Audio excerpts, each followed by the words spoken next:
이 시간에는 제가 군대 생활을 하면서 정말 가장 긴장이 되고 정말 좀 충격적이었던 그런 사건에 대해서 말씀드려 보도록 하겠습니다. 이것은 제 개인적인 그런 개인의 역사, 개인의 인생 이야기 이전에 대한민국의 역사이기도 하고 대한민국의 운명이기도 하고, 그래서 이렇게 되돌아볼수록 정말 아슬아슬한 순간이었다, 그렇게 느껴지고 그렇게 생각되는 그런 사건에 대해서 말씀드려 보도록 하겠습니다.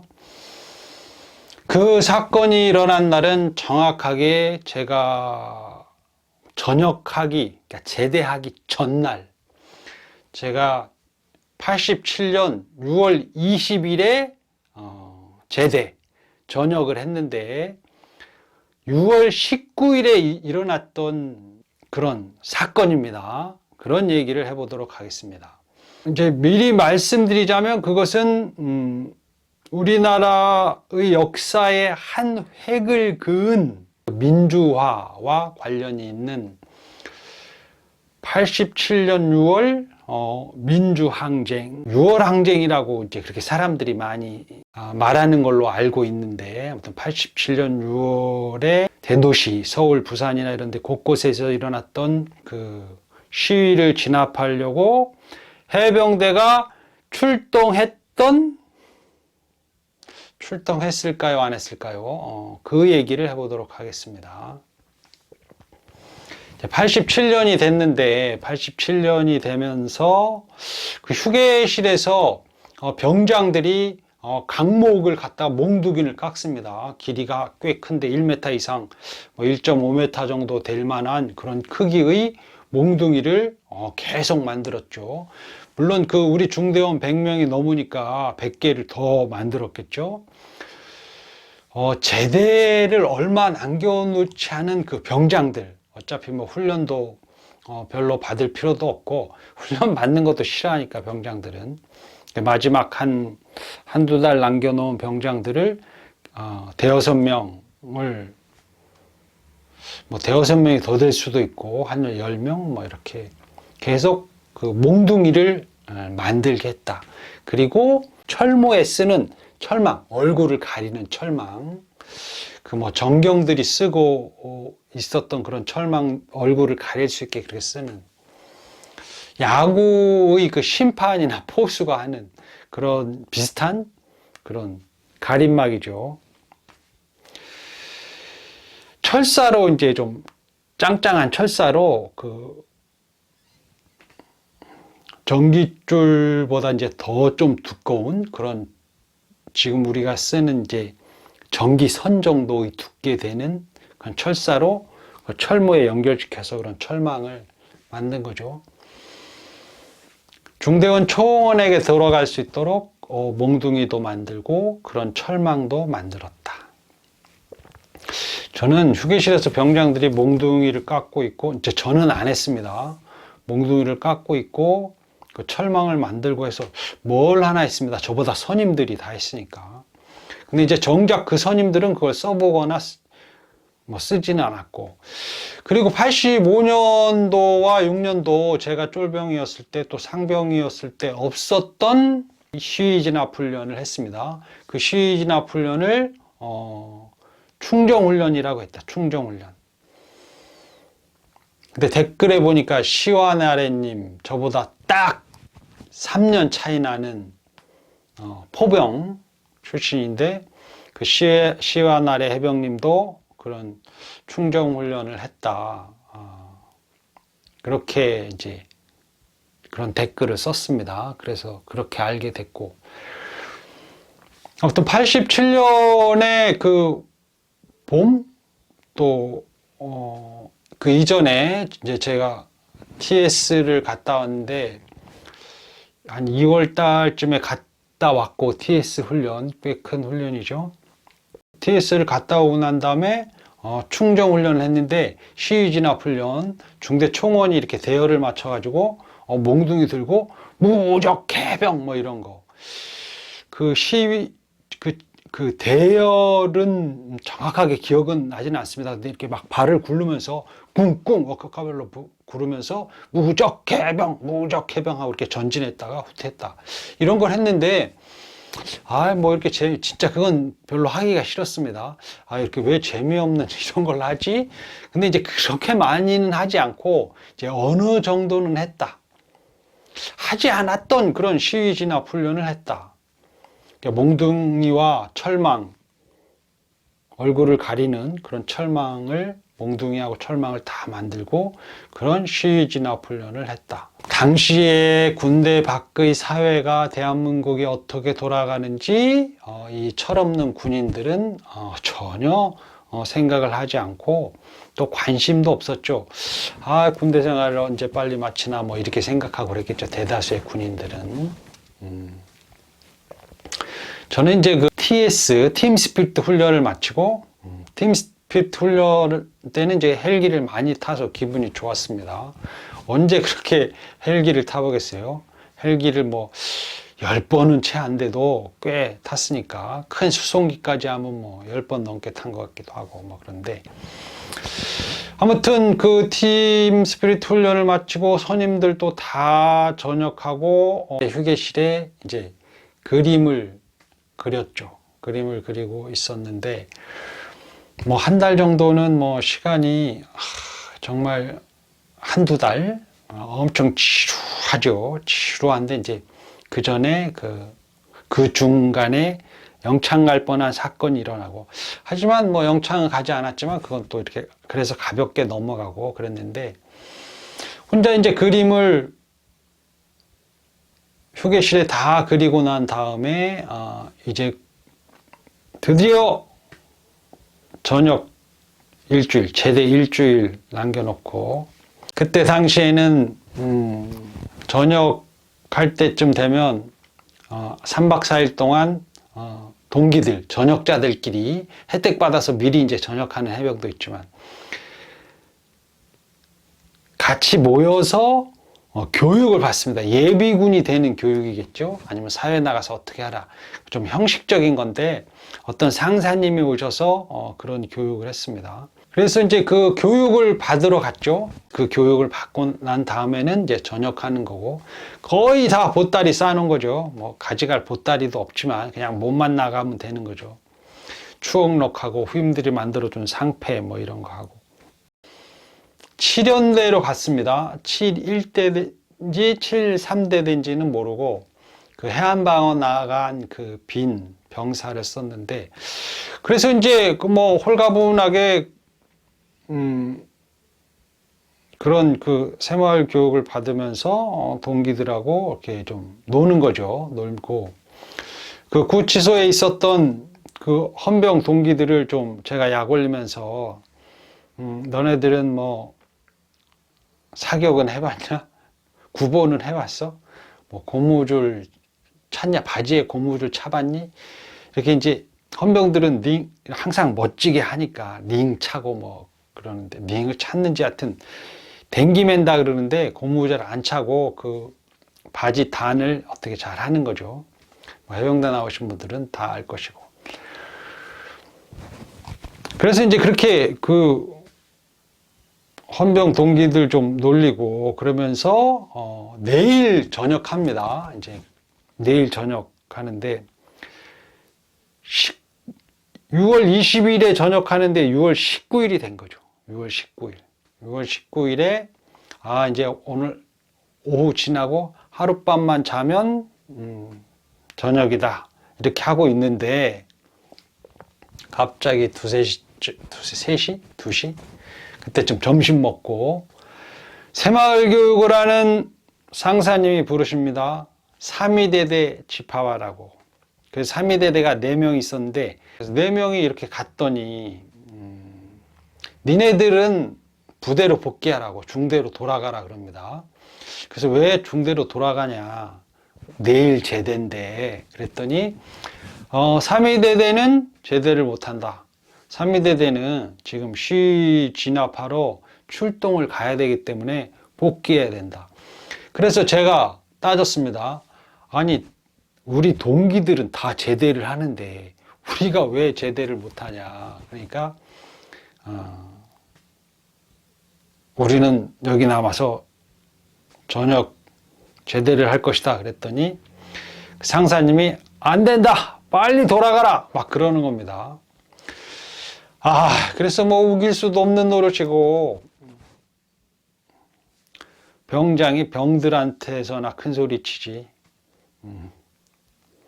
그래서 이제 복귀를 했습니다. 4시 주머니에 손 넣고 터덜터덜 마지못해서 왔죠. 그래서 이렇게 딱 와서 보니까 야, 이게 지금 도대체 무슨 억울한 일이 있나, 그러면서 이제 좀 황당해 하면서 온 거죠. 왔더니 중대에 들어오니까 정말 깜짝 놀랄 일이 벌어졌습니다. 굉장히 심각한데 중대원 총원이 완전 무장을 하고 출동 대기를 하고 있는 거죠. 술챈 후임을 때렸다는 3기 후임 하리마오, 그 후임이 이제 광주 사람인데 아따 큰일 나버렸습니다 막 그러면서 출동 나간다고, 부산 동아대로 나간다고.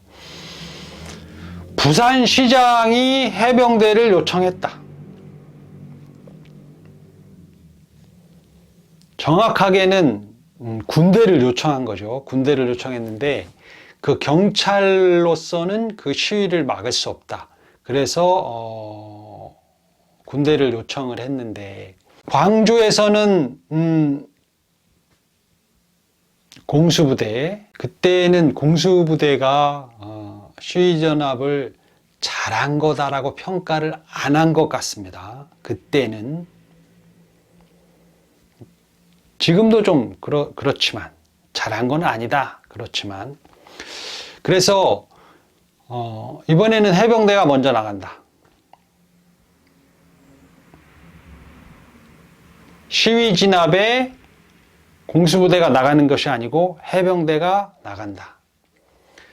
그런데 그 광주에서도 사실은 해병대의 그 관계자들이 광주에 가서 그 시위 진압하는 것을 보고 뭐 그랬다는 걸로 알고 있습니다. 해병대에서도 갔었다.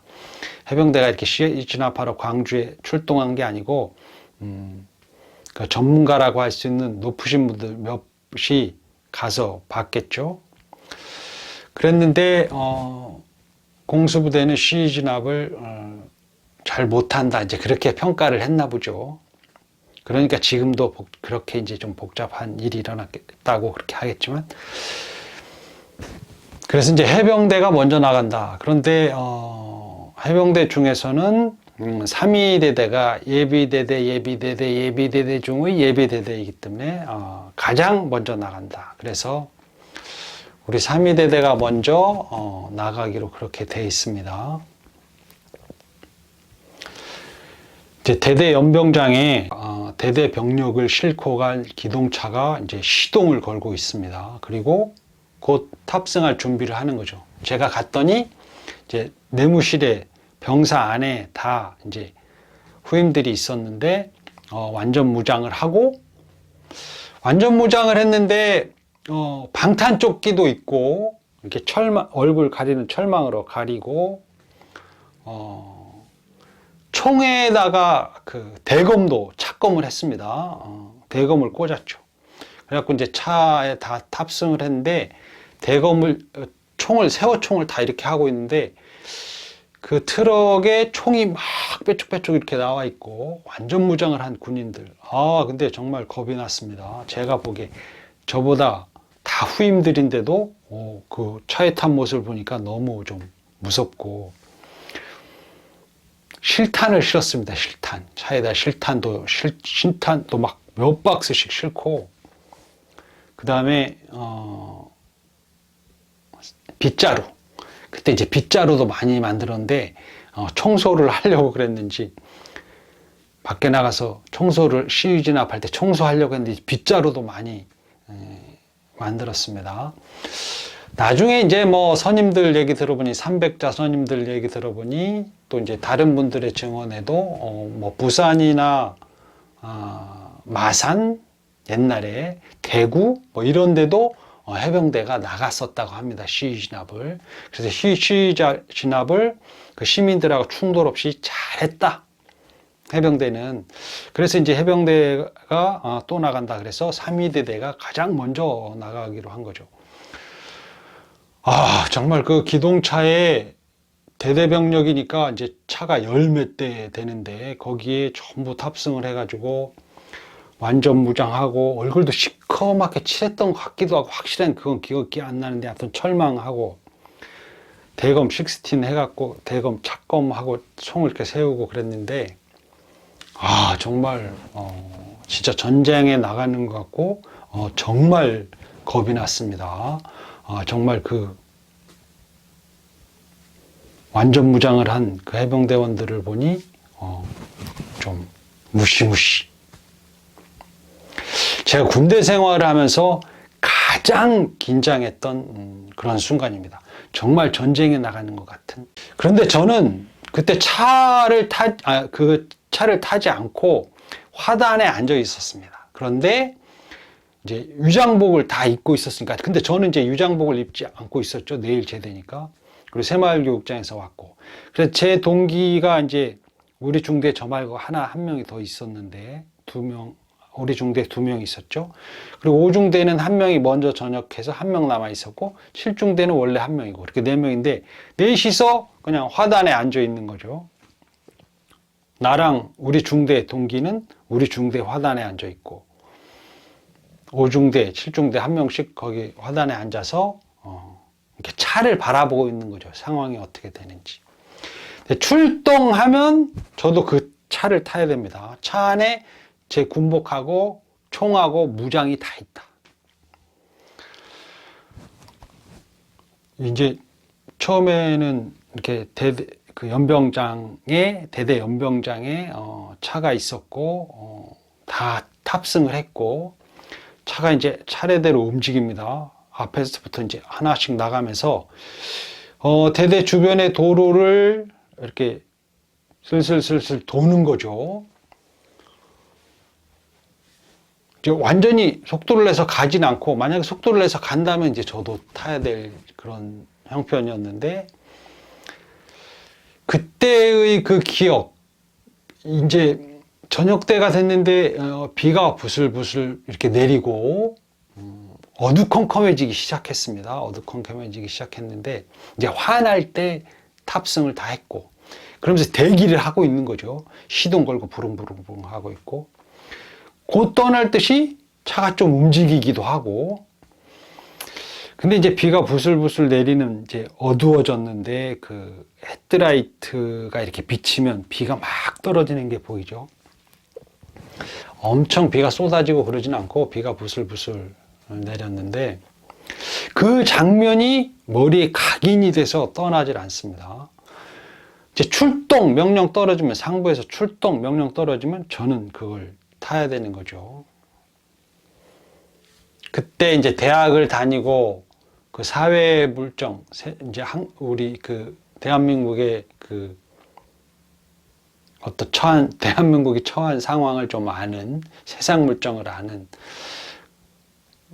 그 좀 의식이 있다고 하죠. 생각이 깨어 있는 뭐 그런 해병들은 일부 좀 걱정을 하고 이렇게 우리가 이 군대 해병대가 출동 나가면 시위 진압을 하러 나가면 안 된다. 큰 문제다. 이렇게 말하는 해병들이 분명히 있었습니다. 생각이 있는 해병들이죠.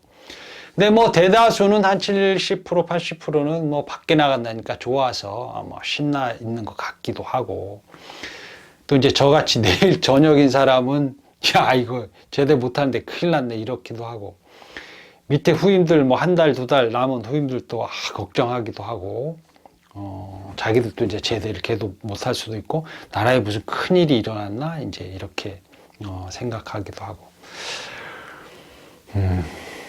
저는 그 트럭의 그 헤드라이트 불빛에 비가 막 떨어지고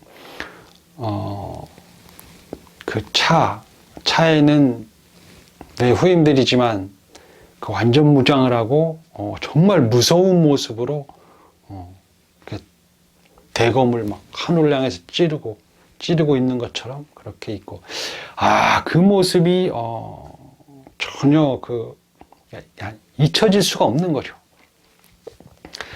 한순간이라고 느껴진다? 그 아슬아슬한 조마조마한 찰나의 한순간, 모든 것이 멈춰져 있는 그런 순간인 거죠. 근데 이제 그렇게 긴 시간도 아니었지만, 그래도 좀 한두 시간 됐을 수도 있고, 그런데, 정말 조마조마한 마음으로, 화단에 앉아서 아무 말도 못하고, 동기가 옆에 있어도 말도 못하고 그냥 바라보고 있는 거죠. 그리고 옆에 있는 동기는 애가 좀, 별로 생각이 없는, 그래서 제가 친하게 안 지냈는데, 그 동기한테 좀 미안하기도 하고 하죠. 하여튼 별로 이렇게 대화할 만하지 않은, 걔는 옆에서 그냥 앉아 있고. 그래서 저는 이제 말도 못하고 그냥 계속 그 차만 바라보고 있었는데, 어두워졌는데 차가 부릉부릉 하면서 이 대대 주변, 연대 주변 도로를 이렇게 돌다가 다시 한 대씩 들어와서 대대 연병장에 딱 쓰더니 대대 총원이 내리는 거죠. 한 차씩 내려서 다시 병사로 들어가는 거죠. 그래서 다시 내무실로 딱 들어오니까 후임들이 쫙 들어가서 무장을 다 풀어놓습니다. 말할 필요가 없는 거죠. 그래서 다시 동기 보고 가자. 그리고 이제 옆에 7중대, 5중대 동기 다시 만나서 밤인데 전력 질주로 다시 새마을교육장으로 갔습니다. 그렇게 하고 다음날 전역을 했죠. 그 순간이 어떤 순간이었을까? 대한민국의 역사에서는 그때 시위를 진압하려고 해병대가 출동을 했다. 그러면 우리나라의 민주화는 안 됐을 수도 있죠. 그러니까 그게 이제 대통령 직선제를 수용하느냐 마느냐 그런 그 역사적인 순간이었던 것 같고, 그 직선제를 수용한 사람이 전 대통령인지 노 대통령인지는 모르지만 그 물태우라고 했죠. 물태우. 노태우 대통령. 그 대통령이 관여한 것은 확실히 맞는 것 같습니다. 그리고 이제 자기가 선거에 나가서 대통령이 되고 그랬는데, 대통령이 된 다음에 이제 물태우라 그랬죠. 사람들이 물태우라고 이렇게 얕보기도 하고 그랬는데, 아마 그 물태우 대통령이, 노태우 대통령이 그 직선제를 수용하지 않았을까, 제 생각에. 그리고 이제 물론 그 대한민국 국민들의 그 열망, 직선제를, 그러니까 민주화를 하기 위한 그런 노력, 이제 그런 것이 통했던 그런 거겠죠. 그렇지만 아무리 그 민주화를 위해서 시위를 하고 그래도 그 군권을 갖고 있는 자가 군대를 출동시켰다면 우리나라에서는 또 다른 비극이 일어났겠죠. 아무튼 역사의 순간이었다. 다행히 해병대는 87년 6월 민주항쟁 진압작전을 하지 않고 진압작전 직전에 있었다. 역사의 기로였습니다. 역사의 기로. 제가 전역하기 전날 체험했던 정말 놀랄만한 그런 사건이었죠. 그때 아마 후임들은 손톱 발톱 다 깎았는지 모르겠습니다. 이걸 보면 또 후임이 댓글 달겠죠. 기억을 잘하고 있는 손승혜 해병님이 저보다 기억을 더 잘하는 것 같습니다. 저랑 거의 1년 차이 정도 나는 후임이신데 저보다 전에도 얼마 전에도 1년 전인가 2년 전에 얘기 들어보니 저보다 더 많이 기억하고 있는 것, 정확하게 기억하고 있는 그런 사건들이 있었죠. 그렇습니다. 그래서 이제 그 후임이 손승혜 해병님이 댓글을 또 달지 않을까 이런 생각 듭니다. 87년 6월 민주항쟁 해병대 진압작전 할까 말까 하다가 이제 하지 않았던 그런 사건에 대해서 말씀드렸습니다. 이만 마치겠습니다. 감사합니다.